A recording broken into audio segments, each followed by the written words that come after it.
Good morning, and you're very welcome to my Monday messages. And if you're new to me, my name's Rebecca, and I'm a homeopath and QTT practitioner and natural health advocate. And I use all my skills to help us all to tap into our inner resources and find our true potential in order to make better choices and to reach optimum health physically, emotionally, and spiritually. I'm a little bit late this morning, so sorry about that. If you're watching me live, you're very, very welcome. Do just let me know that you can hear me, because I'm never quite sure whether everything's working okay. So it'd be good if you could let me know. Thank you very much. You're very welcome. And if you're watching the replay, you're equally welcome. And if you have any questions from what I am going to talk about, or you have any experiences you want to share, then do pop them in the comments, either live or on the replay. So today I wanted to talk about another offer that I do for my clients, basically, and that's QTT and Quantum Thinking Technologies, that stands for. And it's a beautiful complement, I find, to my homeopathic skills. And it's a standalone modality. And the reason I wanted to talk about it was that this weekend there was one of our regular practitioner practice days here in Kerry, and we have quite a large group of practitioners.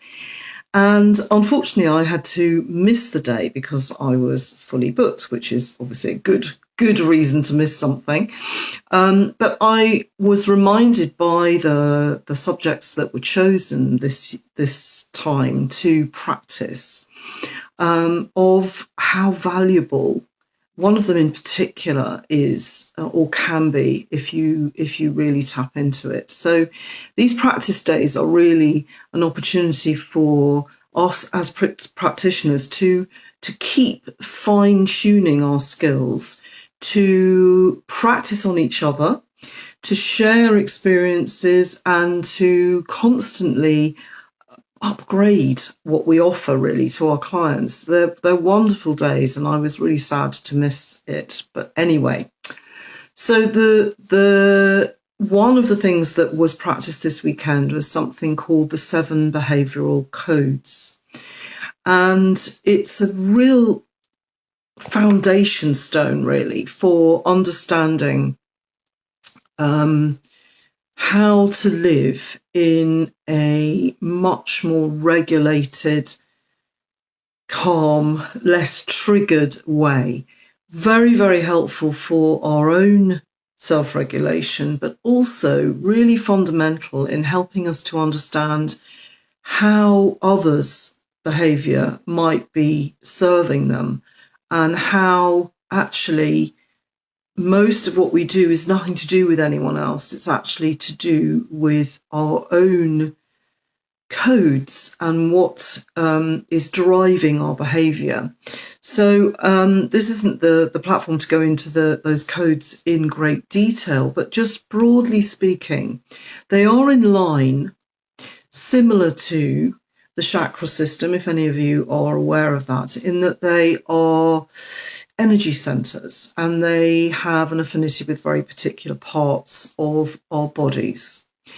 And one of the ways that we would use it as QTT practitioners would be to notice where people are putting their hands when they're speaking about their past experiences, whether they're pleasurable or painful, those experiences, because we do speak with our bodies, we speak physically, and what we do with our hands, our eyes, every part of our body actually tells a story. And the creator of QTT wonderful, wonderful Moira Geary, and you can look her up on moirageary.com. She, over many years of working with many different clients, noticed that the way that clients used their hands and the way that they described sensations in their bodies was following a pattern, basically. So she put together these 7 codes, and they're very, very helpful in understanding what might be going on with somebody. So this week, and I should mention actually that also in homeopathy, we are very interested in why pathology, dis-ease, may manifest in very particular parts of the body or energy centers of the body. And, most holistic therapies would include this in their modality, basically. But in homeopathy, we would be looking at, what organs might be struggling, and also where somebody is feeling emotional pain, but in a physical way within their bodies. Our bodies always tell us a story if we're listening. And these days, people are becoming more and more aware of that, which is really great, really encouraging, because it all goes towards us being more whole, being more integrated, being able to harness the skills that we have, the resources that we have, if we start to listen to our bodies, because actually our physical bodies don't lie. And I think you may, if you think about it, you will already notice that if you do feel deep emotion of any description, whether that's happy, sad, angry, whatever it is, if you're really paying attention, almost invariably there is some kind of physical sensation that goes along with that emotion. And if we start really paying attention to that, it will tell us a lot.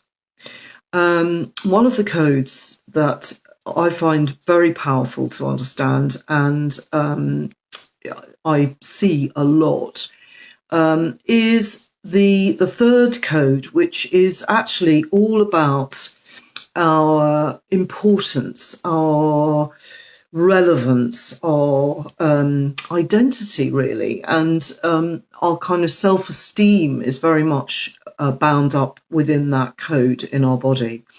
And it's not the same as, if any of you are familiar with Maslow's hierarchy of needs, not quite the same at all, although it can sound similar, because we're not talking about a need here. We're talking about the basic emotions, if you like, feelings or senses that we all need to fulfill in order to feel completely whole and healthy. And this particular code is about that. It's about our authenticity, if you like, our truth, our sense of identity, who we are. And if we're paying attention to that code, and we're really tapped into it, and we're actually leading our lives in a way that fulfills that gives us, that keeps that topped up, if you like, same with all the other codes, then we will be choosing to do things and to behave and to say and to have relationships and all of those things. We will be doing that from a healthy, whole position, not from a position of need. My understanding of Maslow's hierarchy of needs is that it's what motivates us to behave in a certain way.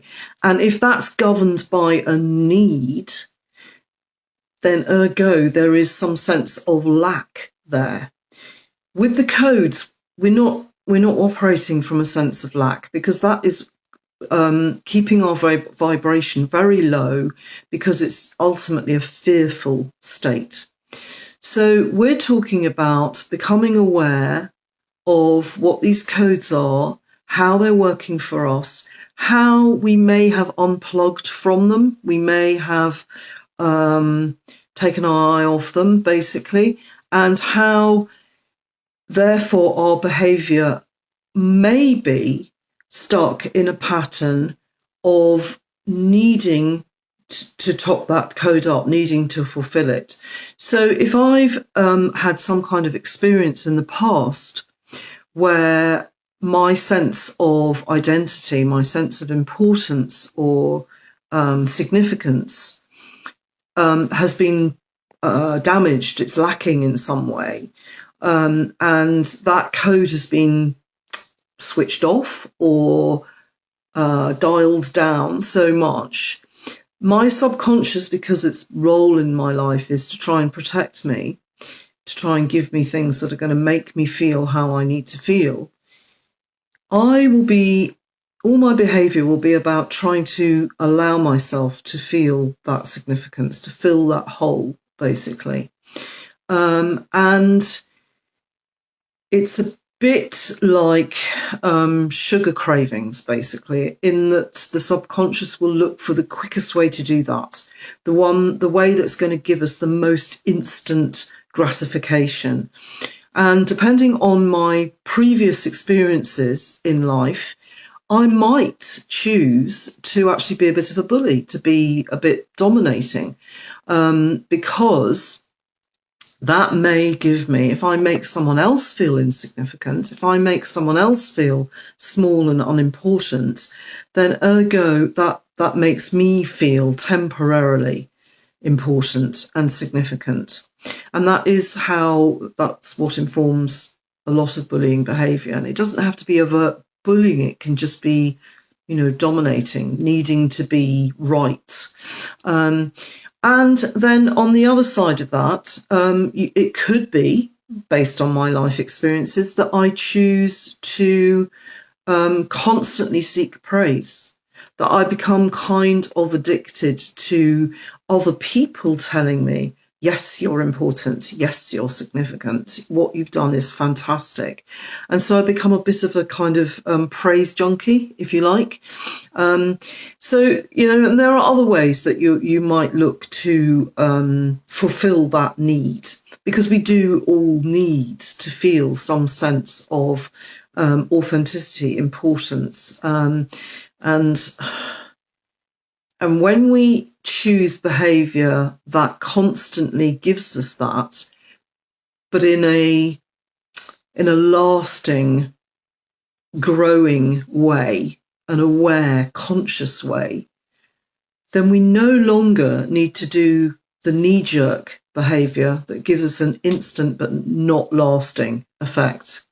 I hope that makes sense. Do give me a thumbs up if that's making some kind of sense to you. I was likening it to, I think, to somebody I was talking to at the weekend, to a kind of a partnership, a relationship where your